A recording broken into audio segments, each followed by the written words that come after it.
دوستو ایک دن ایک ننھا پرندہ نیلے رنگ کا کاغذ لیے اڑتا ہوا جنگل میں داخل ہوا۔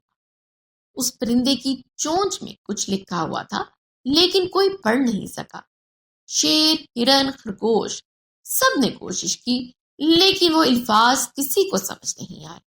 اچانک ایک بزرگ الو نے کہا، یہ پیغام اس کے لیے ہے جو دل سے سوچتا ہے، دماغ سے نہیں۔